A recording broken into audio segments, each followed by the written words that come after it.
Hello, everyone, and welcome to episode number 2 of Diabetes and PAD.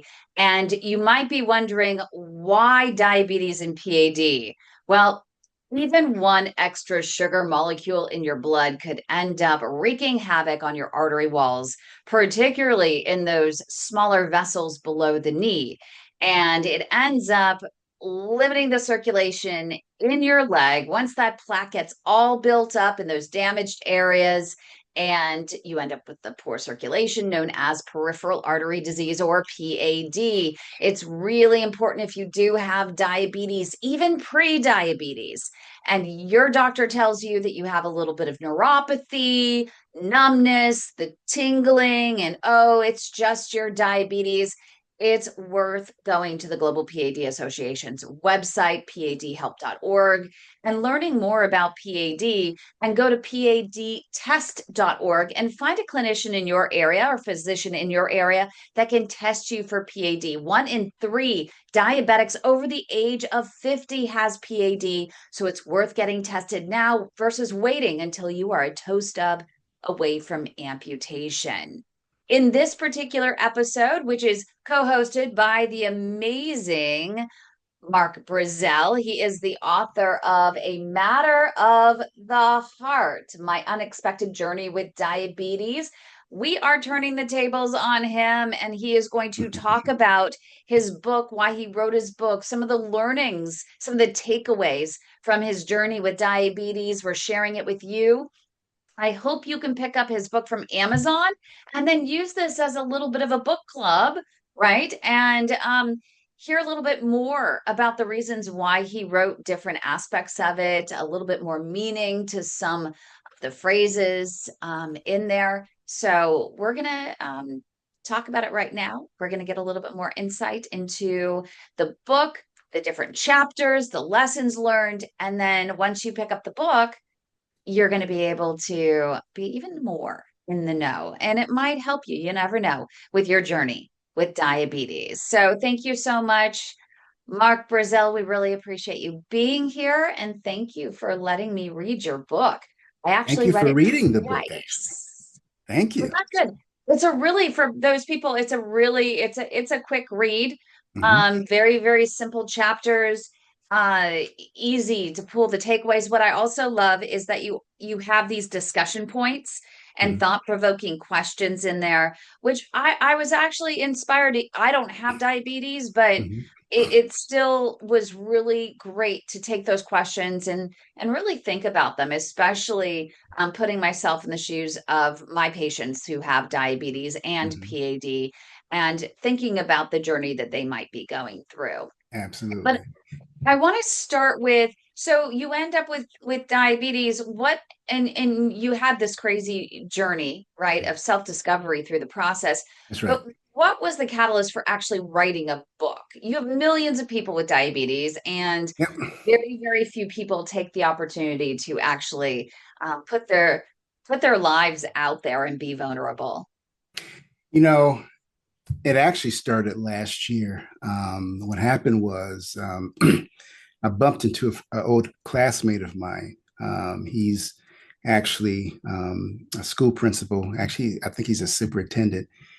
And we just got to talking, and he was telling me about, his brush with death. And I'm like, huh? And he says, man, I was struggling with diabetes. I'm like, really? He said, I had acute kidney failure. I lost all this weight. I was, it just came out of nowhere, and it just kind of caught me by surprise. And he would just, give me his experience. I'm like, my goodness, this is crazy. And I think that kind of sparked in me the desire. I mean, because the thing he said, he didn't even know he had diabetes. He said that when they told him he had diabetes, he was completely shocked. He didn't know what was causing all of his problems.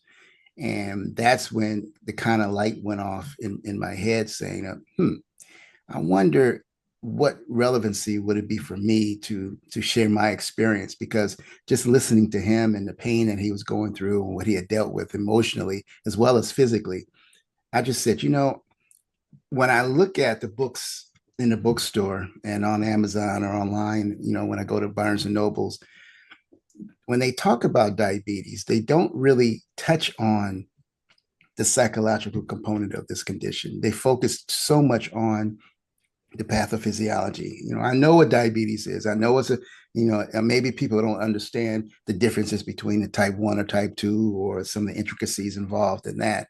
But the bottom line is that there's two things that I really want to highlight in the book. One is that this is a very emotionally packed condition. You deal with the physical, but you're also dealing with this with the psychological. And I think that many times our networks aren't really prepared for that. They expect us to deal with the physical component of this, but I don't think that they truly understand the psychological component of it. So that was one. And two, I just felt that, you know, we need it's for such a condition to be so prevalent. I remember when I used to start going to the clinics, and I would sit in those clinics and I would see people that I mean, just it's just ravaged by this condition. You talk about PAD, you talk about, and just in general, I mean, some of the health of some of these individuals were just so poor. And it talked to people, and then a lot of people will tell you, I didn't know, or I didn't know I was dealing with this thing, or what, it caught me by surprise. So I felt that education was critically important as well. And so one of my goals of the book was to challenge people. If you see something that's not right or different or doesn't make a lot of sense, the very simple thing is to go get it checked out. I rather Rather, them tell me that, there's nothing wrong than for them to tell me, I wish we have seen you sooner. Mhm. And it's interesting, your very first reflection question in the book on chapter one, what signs or symptoms in your own life have you overlooked or downplayed thinking that they were insignificant? And Right. how did you eventually confront them? And I see this as something that not only relates to diabetics, but it's also, right, for people who have any sort of symptom that Right. might be out of the norm for them, that Absolutely. so many people That's brush right. off and they make excuses for, That's right. especially the number one is fatigue. Yeah. And then they look and they think, okay, well, maybe I just didn't get sleep last night. Oh, you know what? Mhm. I've been a little stressed, or I've Mhm. had a little bit more anxiety lately. Right. That's And right. you're afraid to go to the doctor because that is the one thing you really don't want to hear from the doctor is, Exactly. oh, you have so much stress, you have so much anxiety, that's what's causing your fatigue. That's And they right. just brush you off without any further exploration to see, for Right. example, if you might have your vitamin B is not Right. absorbing, your That's right. homocysteine levels might be through the roof, which all may indicate something What's else going on? is going on. That's right. And so That's it's right. really important that you go, not only go, Mhm. right? It's That's right. it's that you ask the right questions and Right. you don't settle for less than exploration. That's right. Because many times, like you said before, and you've said in other programs that, you have to be your strongest advocate, because sometimes, you just like you said, they may brush you off. um, you know Many times, I hate to say it, but many times, when you are an expert in certain areas, sometimes you feel that, I think you overestimate the experience of the actual patients that you're dealing with. And you want to break down a textbook response, but you're dealing with people who are dealing with these things from a completely different level and different perspective. And so it's a little bit different. So many times you're like, well, it's not a big deal. Or I think you just need to change this or do this. But and if they come back and say, hey, nothing's really changed, then just being persistent, I think, helps as well. So I'm curious in terms of the title is always a big deal. And it Mm-hmm. almost sounds like when I went to start the Global PAD Association, Mm-hmm. our 501(c)(3) that we kicked it off with was the weight of my heart, because I looked at the weight of my heart as purely a feeling Mm-hmm. It was my mission, it was my purpose, Mm-hmm. it was a Mm-hmm. movement, Right. right? And Right. that's kind of what it sounds like here. That's Take exactly it. me Yeah. through. It is, right? It, it, Talk it- about it's the title. it's a multi-pronged approach because one, I was clinically trained in, dealing with the heart. I was a cardiovascular perfusionist by training, so the heart was near and dear into in my experience for many years before I transitioned into industry. That was one. Two, I recognize that diabetes and cardiovascular disease are so connected, from that perspective.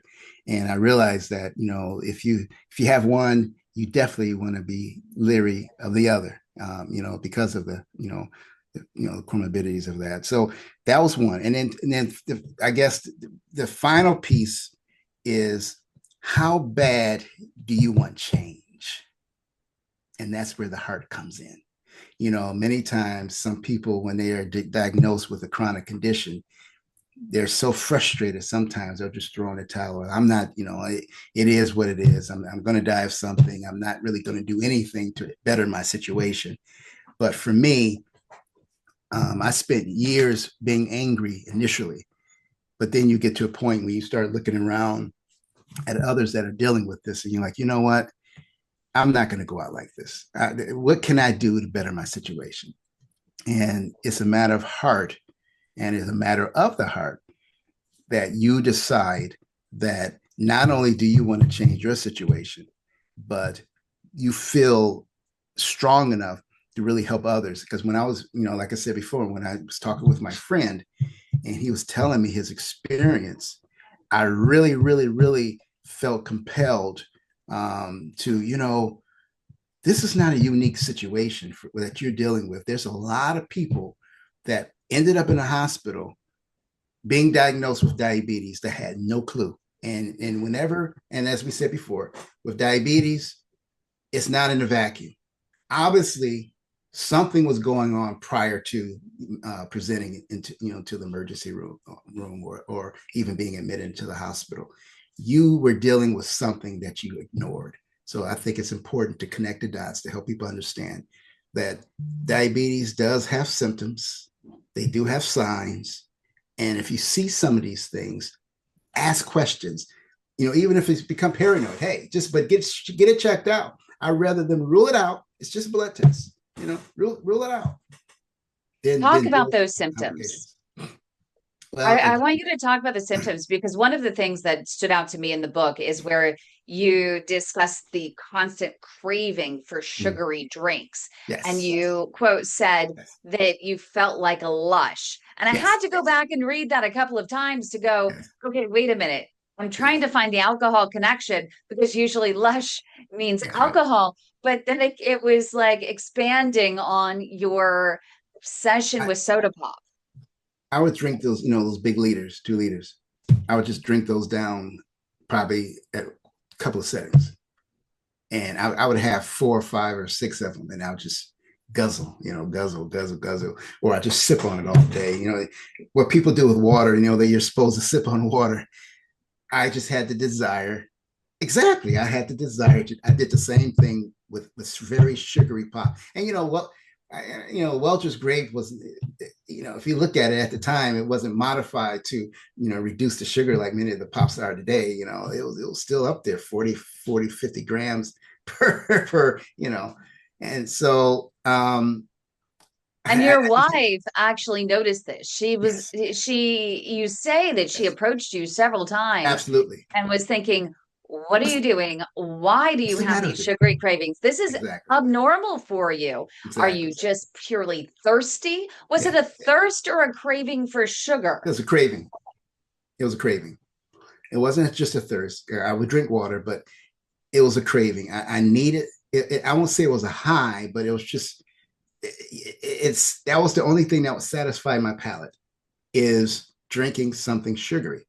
And it just so happened I liked the great pop, but it was just crazy for me because growing up, the weirdest thing about me is growing up is I had a lot of allergies as a kid, and so I didn't really eat a lot of foods, and I definitely didn't eat a lot of sweets because of the foods that I was allergic to. So it wasn't like I was growing up with this huge desire for sugary things. I didn't even eat cake until I went to college because I was allergic to eggs. So, it's just kind of a bizarre type of thing for me. So it wasn't like I grew up on all this stuff. But when as I got older, I started eating more and more. But when I became a diabetic, the first symptom was again sugary drinks, just drinking. The other was occasional fatigue. I remember that I would come home from work. Again, being in a hospital, I used to work a lot of some long hours sometimes. If I was on call, we would have cases that didn't go as well as we wanted to. They can go well into the night, and that was no big deal. That was something we were used to. But there were points where after work, I would go home and I'll just be completely wiped out. Where in the past, I'll get up at 5, be there all day, can be helping my partners if there's a bad case, can leave the hospital at 8. Um, no big deal. But this, was a little bit different. And I think that some of the little cues when I look back on that, I remember that I was taking a nap and the phone rang and it kind of started me out of my sleep, and I jumped up to go answer it because it was somebody I was trying to I was waiting on a phone call from, and I just saw this aura. It's like my eyes, somebody was shining a flashlight in my eyes. It was just this brightness. It was a daytime, and it was just this brightness, and it took me a minute, and then it kind of settled down, and I answered the phone, but it just kind of it slowly waned, and it slowly went away, and I thought that was a little bizarre. I didn't think anything of it at the time. I thought maybe just started out of my sleep. I didn't really put two and two together at that time either. So but it's the classic symptoms. It was that going on, but the main thing was the unexplained weight loss. I was starting to lose weight. Um, I noticed that my clothes started getting a little bit larger. I wasn't that big a guy to begin with, and I was just losing. My wife was noticing it. And it was actually my sister-in-law who notices everything. She said, "Mark, you're losing a lot of weight. You okay?" I'm like, "Yeah, I'm fine. Leave me alone." I But mean, you're sitting here thinking though, and it's understandable that in mhm, your book you say you really thought you were living your life right. yes, You thought you were doing everything right. Here you were working in medicine. yes, You knew the risks for diabetes and other diseases and things like that out there. And yeah, so you were consciously really trying to eat what yeah, was good for you, and yet you exactly, ended up with diabetes. yeah, And I think that played into your potential denial, which I want to get into yeah, as well. yeah. It did. Um, Another interesting component of all of this, that I don't know if I necessarily put a lot in my, and I don't know if I put it in the book, but I was actually talking with one of our anesthesiologists, and we went to a conference, and he was just saying, "Hey, Mark, they were really talking about ways to really reduce and improve the outcomes of diabetic patients undergoing cardiopulmonary bypass." And I said, maybe we can tighten some things up. Maybe we could put together a protocol that you guys could use to see if it helps improve their outcomes and so forth. And so I said, yeah, that's a great idea. So we tried to put some things together, came up with some protocols, some algorithms, and that sort of thing. And what's rather interesting about all that is that I started doing a little bit of extra reading on this, and so it's funny how you start doing this prior to me even exhibiting any symptoms. And when I started to exhibit symptoms, I never ever defaulted or thought this is what I was doing. Yeah, I want to talk about that just a little bit also Yeah, about just the denial that something may be wrong and how right. it truly did prevent you from going down to the store Mhm, and getting that first test. mhm, I mean, you talked a lot about that in the book, and you said, I just couldn't bring myself to doing it. There's no way I would have ever imagined that I would be dealing with this at Yeah, all. It just couldn't be. yeah, I don't know what it might be, but it yeah. can't be that. Well, my brother was a diabetic, but his diabetes, like I think I told you before, he received a cortisone shot when he was in the military, and 3 weeks later he was in a hospital with diabetes. It just knocked his pancreas out. It's the most bizarre thing. So I did not look at this as a family history. I just said, well, this was a one-off, uh, kind of a rare reaction, so to speak. And my dad did have type 2, but it was very, very late onset. He was 68 years old at the time.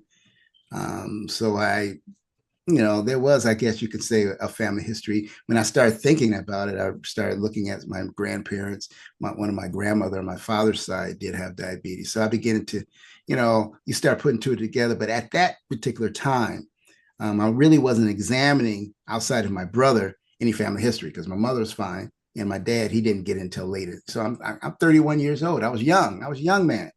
I'm like, this couldn't be. I said, if anything, I need to go and check and make sure there's not anything else going on seriously. But diabetes, nah, that's not it. Once you did, pages later, after you talked about the denial and Mm, ultimately the catalyst for going and actually picking up the test and saying, shoot, you know what, yeah, this is yeah. it's gonna be Yep. a go to the doc. Go ahead. No, I was just going to say the straw that broke the camel's back, so to speak.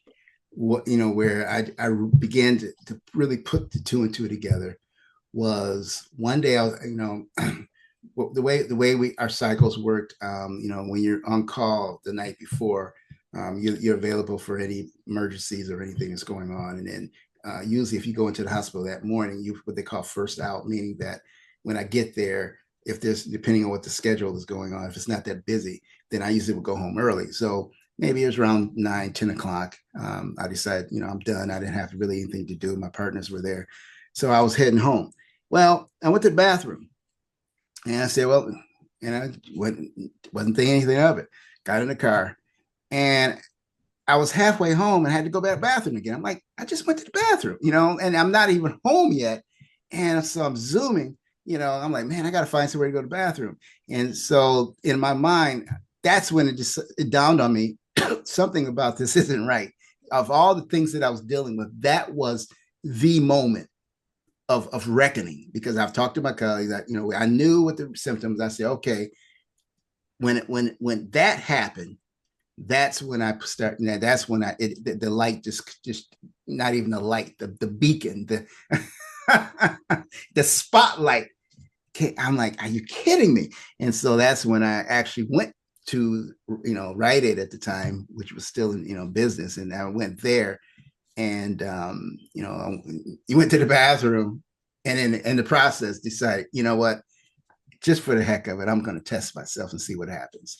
You're a man of faith, and it's weird asking this question, but and I might ask it twice, might ask it again later in a sense, in a different context. But being that man of faith, I would almost imagine that every morning, every night, at the point you start kind of realizing this, you're like, please, dear God, please don't let it Right, be. Please right, don't right. let it be. Please don't Don't let do it it. be. That's right. No, no, no. That's absolutely the case. And not only was I pleading that not let it be, but when I found out that it was, I was very upset. Yeah, I mean, it was saying you said in your book just pages later after you talk about the denial and talk about how you waited and waited and Right. waited Mm-hmm. to get that diagnosis, and then you get it on the home test, and then you go to the doctor, and it's actually confirmed, and you start into this emotional roller coaster from Yeah. devastation to anger to, Yes. and this is what struck me, a Yes. Yes. pure sense of injustice. Yes. And Right. part Why of that me? had to be exactly, and part Yeah. of that I would have imagined was you had issue with God at that moment. I had issues with everyone, including God. And it's interesting because my mindset was, I'm in the hospital dealing with patients day after day. I see what their lifestyle is. And I'm like, I'm trying to do this thing right. I was Right. trying to be exercised. I was trying to watch what I eat. I wasn't going eat. I wasn't eating French fries and or and milkshakes every day. I'm like, I tried to really live this thing. In fact, not only did I try to live it, but I even, through my churches and so forth, I would even do health presentations, not specific to diabetes. I did a lot on cancer, did some on cardiovascular disease, but still diabetes was part of it. And so I talked to people about it. I tried to encourage people about it, and it was just such a gut punch.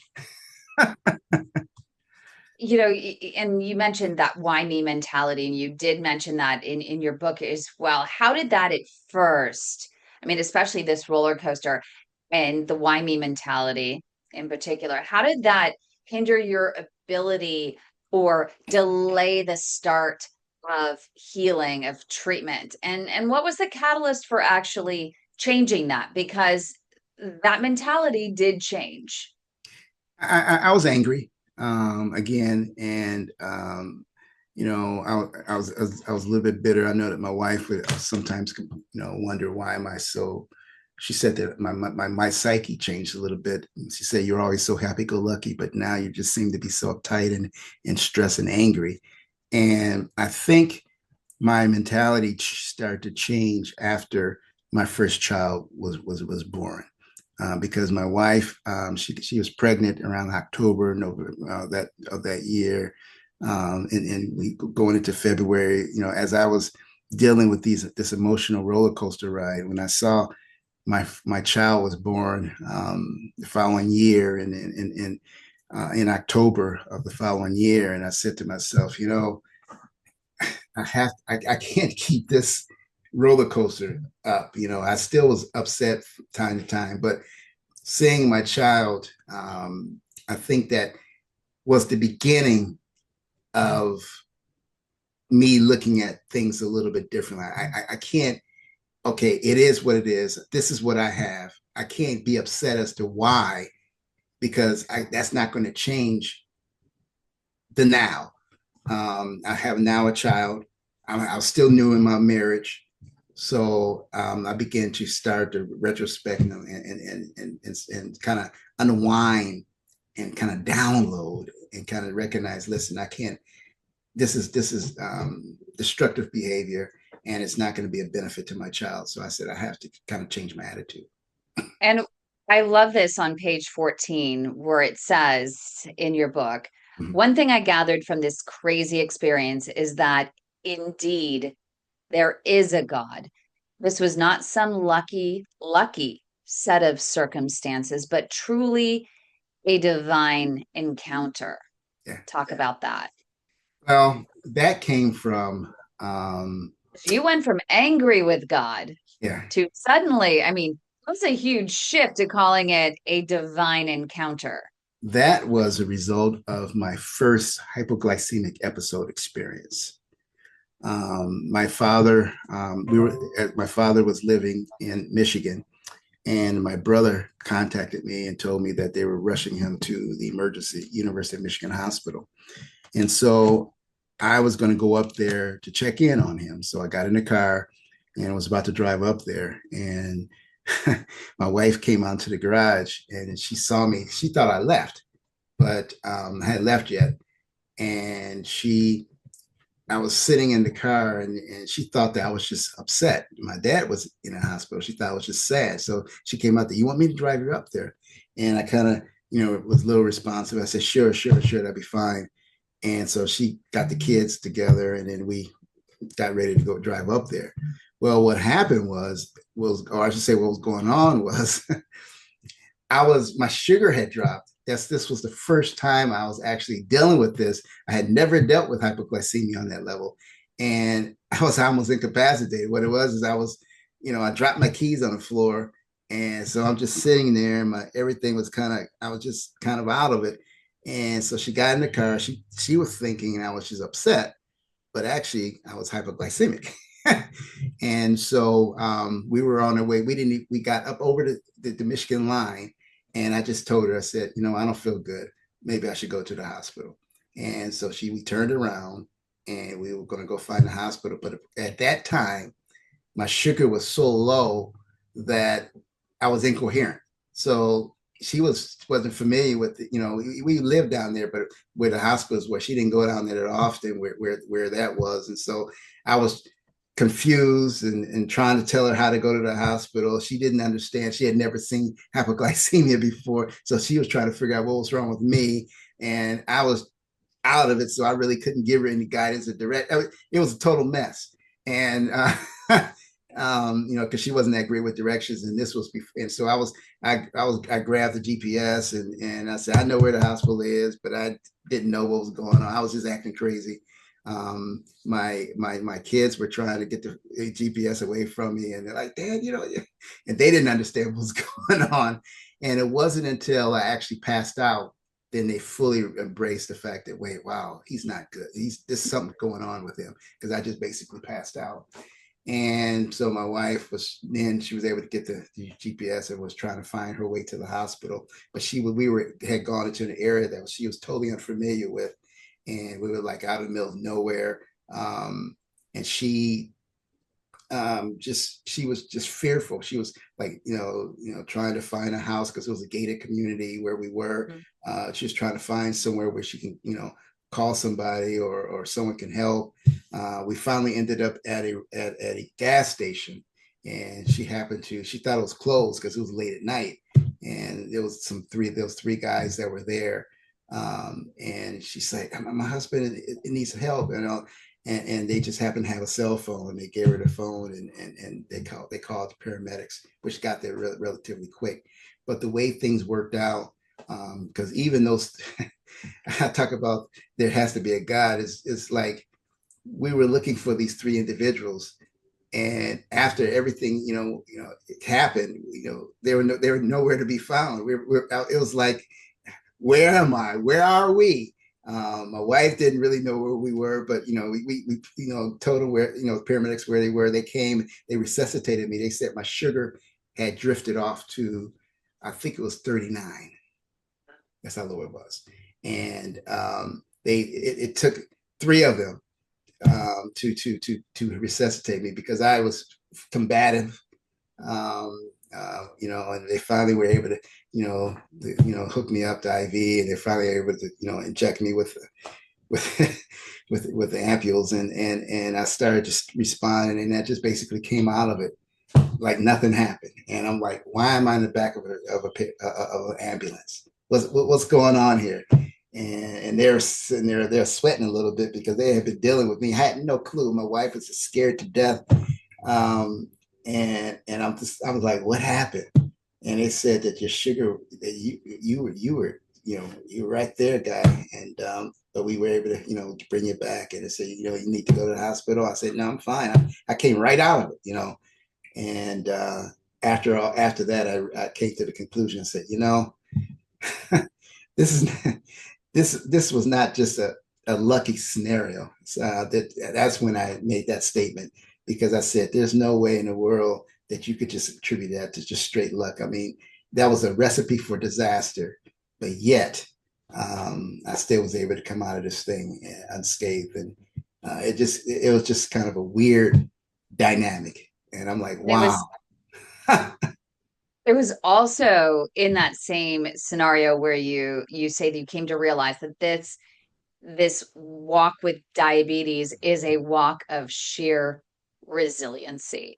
And that's Yes, a theme throughout the rest of the yes, book, all the way up until just yes. before, I think, second to last chapter, where you have a reflection question that says, how has your perception of resilience evolved Mm-hmm. through the challenges that you face, and how can you apply this understanding to managing your Yeah, health journey? It's yes, all about resilience. that's right. The matter of the heart. And it's going from that's in resilience is about Yes. getting from that why me mentality Right. to what can I do? What can I do to improve my situation? What can I do to maintain my situation? What can I do to make sure that those episodes are few and far between? Managing your sugar, being more on top of what's going on, taking better care of yourself. Watching your diet. all of the things that are necessary in the trek of a diabetic, making sure that I align myself with that and not taking things for granted. And also put my wife through that. I mean, you think of what you may be going through, but again, what I focus on in my book as well is that you impact directly those that are around you, your network, whether they're your family, whether your friends, or you have a direct impact on them, and so you almost, in some respects, have to do what you can do to even reduce their stress because you're not the only one that can be put into a very stressful situation.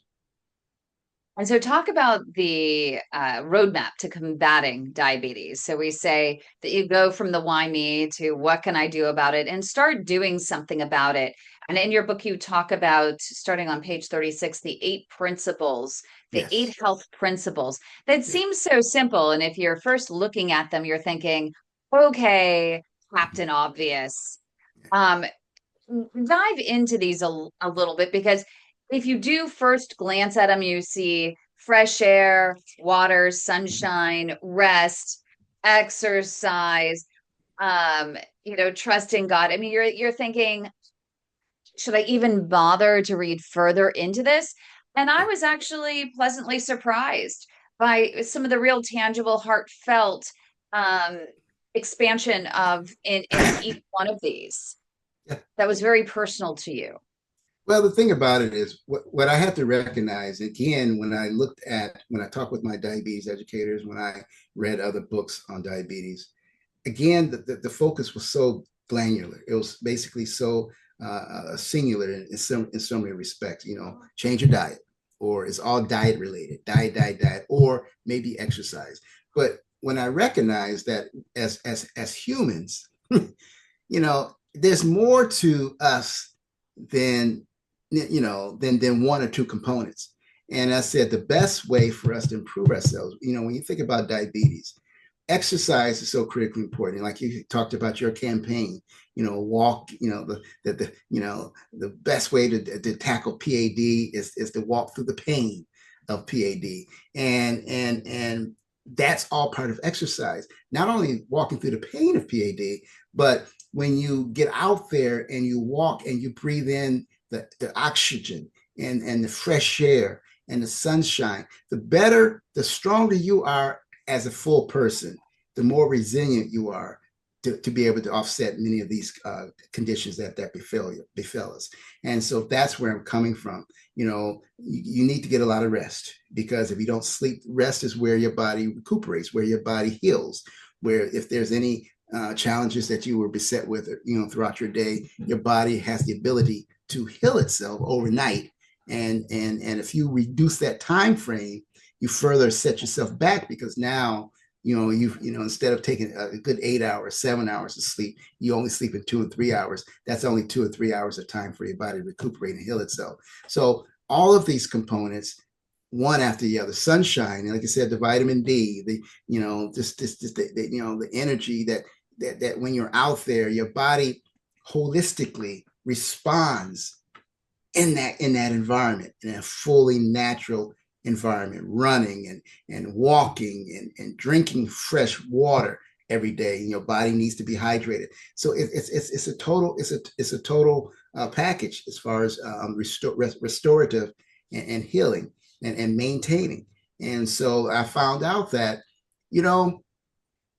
if I'm healthy, if I'm able to offset this through this, all of these principles will help you maintain premium health. And the healthier you are, the more resilient you are, the faster you bounce back from challenges that you might be beset with. Because as a clinician, one thing I knew is that many of the people that came into the hospital, dealing with cardiovascular disease, many of them were smokers. Many of them, whether they had a genetic propensity or if it was but a lot of times it was lifestyle related battles that they dealt with was the reason why they were there. And so I said, well, if you are able to reverse that by changing your lifestyle, not just your diet, but also getting out there, just walking from time to time, walking, getting fresh air, getting sunshine, getting rest, and reducing stress. That's why, that the trust in the higher power for what many people whatever that may be for you. The fact of the matter is that we have to reach a point where sometimes we just can't handle everything on our own. We have to let some things go, and that reduces our stress, and because stress in of itself can kill by itself. And so that's why I felt that this was important. Even as a diabetic, you'll find yourself in a better holistic state if you're able to incorporate these principles. My favorite though is number 3 because I think it's just underappreciated and it's pure sunshine. And I love, and this was the one that really stood out to me because you think, okay, yeah, go out and get some sunshine, get Yeah, some fresh air, right? yeah, But it really is important because the vitamin D that you take in a supplement form, synthetic, is different than what you get from the sunshine. And you absolutely. go into the details, it promotes vitamin D synthesis, which there are a lot of ailments that are in part caused by or exacerbated by a vitamin D Efficiency, deficiency. absolutely, And you absolutely. say that just stand outside for 5 minutes with the Mhm. sun on your face, take off your shoes.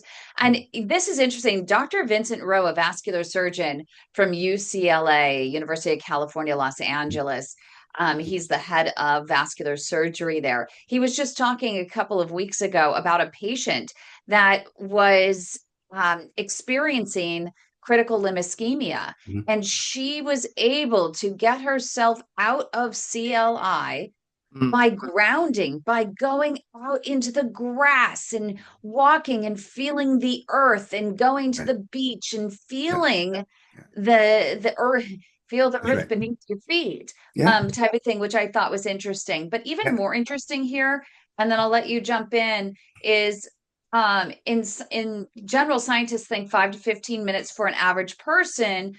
But for someone who's darker skinned, and this is why I think so many Mhm. darker skinned Mhm. people end up with some of these chronic ailments is because it's a lot tougher to That's right. synthesize that vitamin That's right. D and you need to Yeah. stay out in the sun A little bit longer. longer. That's right. Absolutely. Melanin, again, like I said, absorbs a lot of this. And there's some synthesis that's going on, but everybody is different.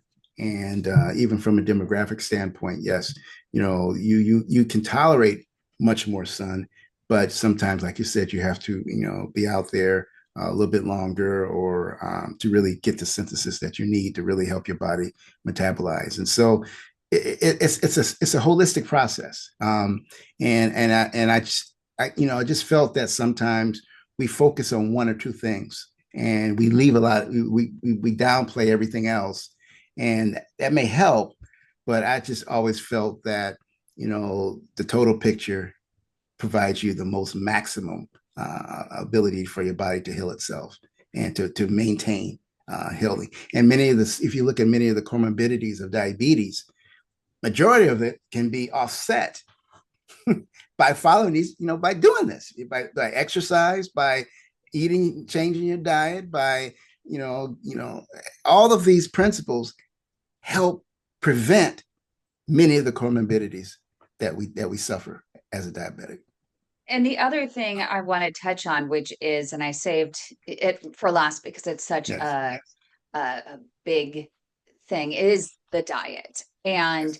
Oh, I that's critical. find that so many people literally, in a sense, eat around the insulin. So if they're on insulin, they eat around it. And what was interesting with you is you talked about how you were literally eating for health versus Mhm. relying upon the insulin to balance out your diet. Yeah. So I'm not sure how to explain that, but I found that very interesting because you see a lot of the commercials out there Mhm. for the different devices that measure your blood sugar. Yeah. And you see these people in a restaurant and they're deciding what to order. And Mhm. so they'll see where their blood sugar is, and that's going to be the deciding factor as to what they should order.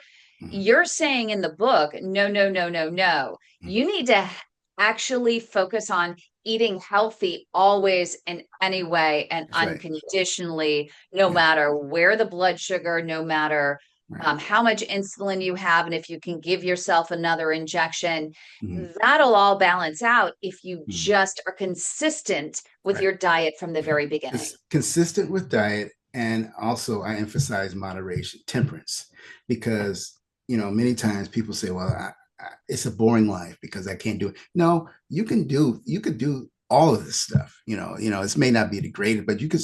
I'm not saying remove everything.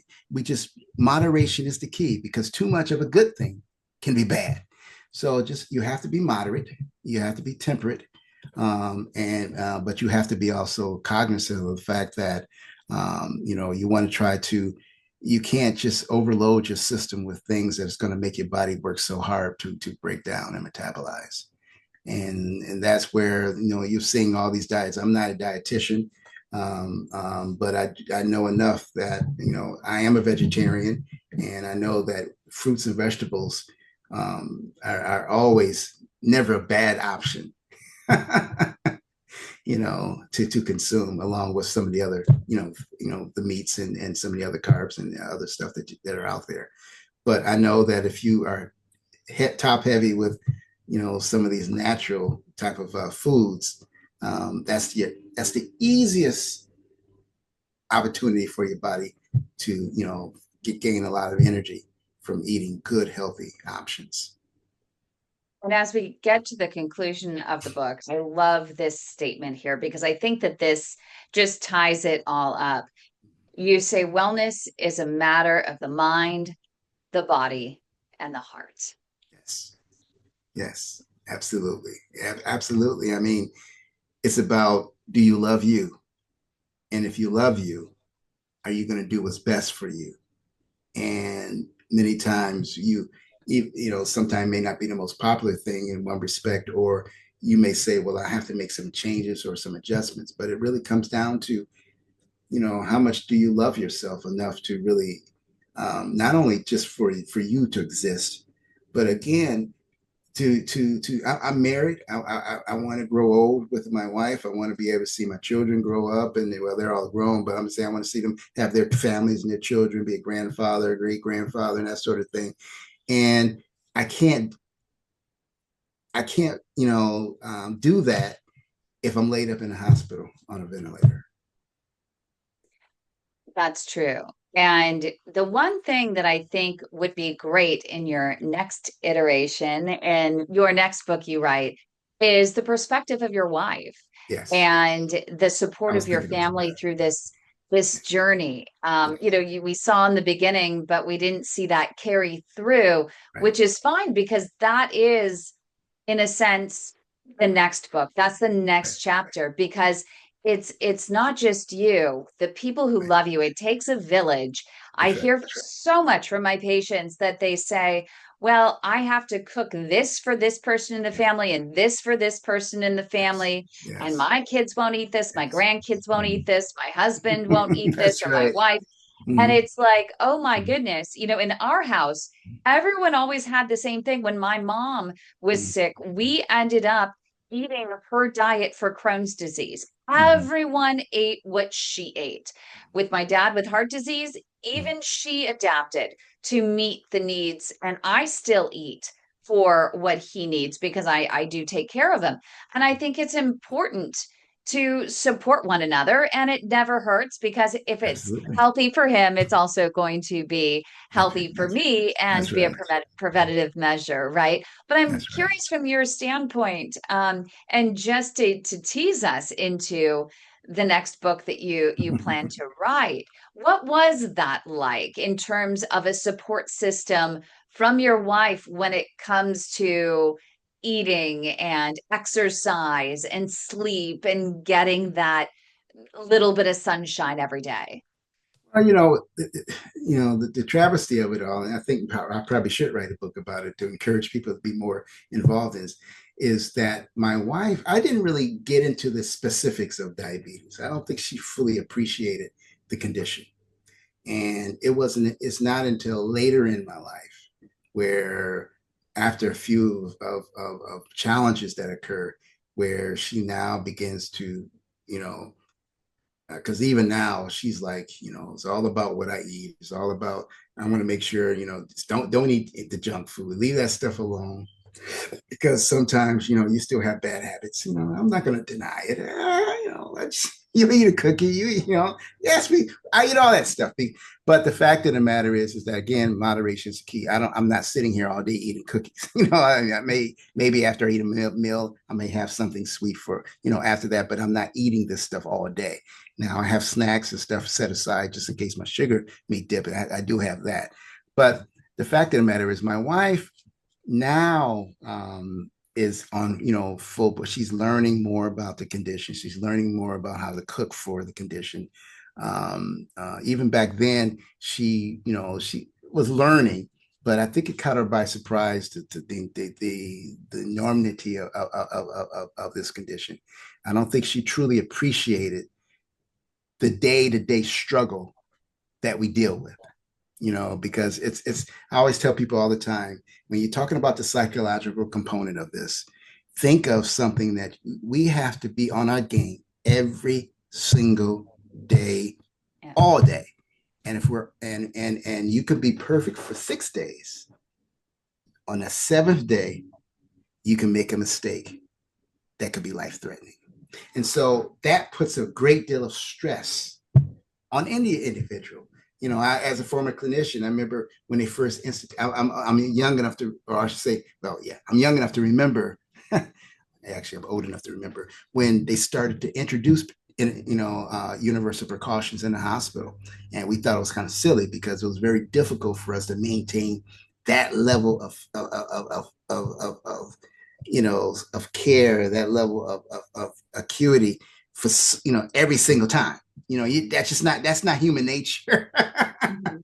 And so tell me where the bad stuff is, because I'm not, yeah, I know we do the same thing over and over and over again. I get all that, but I still like to know, because when you do certain things, you get comfortable, you get lax. When you do the same thing every day, you're not going to be Yeah. that intimate as far as the devil's in the details. So I think that that's something that she really truly appreciates, is that it's a very taxing thing, but but you again, resiliency. Like I know what can happen, so I try to do the best that I can, and I try to be the best that I can, and I try to increase my longevity to the best extent that I can. And my doctors are even somewhat amazed. My last physical, I went to a foot doctor. She says my feet are perfectly fine. I had a little callus in it, and she checked it out. She's like, oh, that's nothing. But she was really surprised. But my A1C was 5.9, and that is 25, almost 26 years as a type 1 diabetic. In fact, my Yeah, doctors, that's almost unheard of. It's almost unheard of. yeah, in And fact, that's where I also think that it has a lot more to do with the everyone just eating and relying upon the insulin mm, versus mm, just eating consistently. I understand, and you talked about there are cheat times, and you have times absolutely, where yeah, you just got to do what you got to do, and it might be a birthday or whatever it might be, and thank mm, goodness you have the insulin and things like that. mm, But for the most part, it's about the bigger picture, and it's about creating the consistency in mm, your life to manage this right, disease, because so many right, patients don't realize.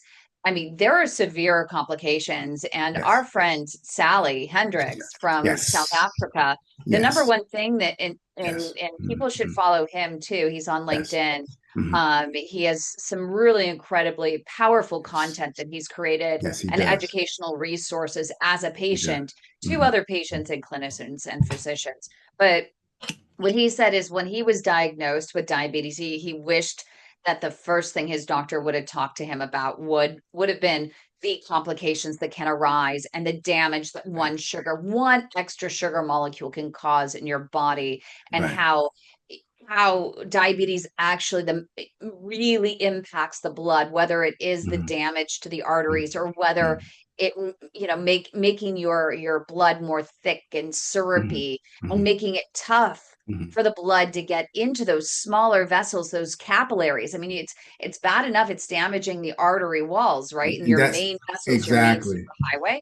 But the exactly. problem, which is where I'm so proud of you, and I think that this is so important for people to hear, is that your A1C is below 6, and that's where it needs to be in order for your blood to be able to Mhm. get through into those capillaries and get to the toes. You hear about diabetic foot all the time. It's a lot of suffering, and a doctor can actually open up the main arteries if in for the most part below your Mhm. knee and into your foot.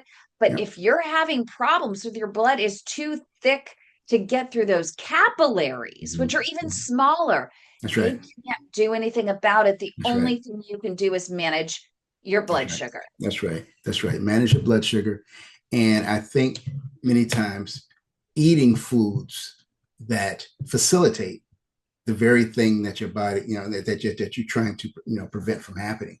So, eating beets and berries and foods that facilitate better vascular health.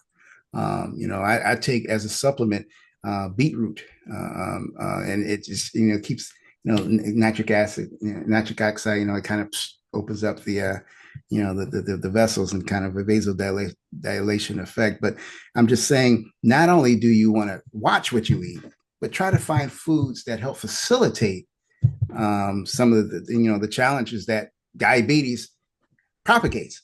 And it's a multiple prong attack. So I'll try to eat foods that will help to prevent many of the complications that diabetes can propagate and can cause.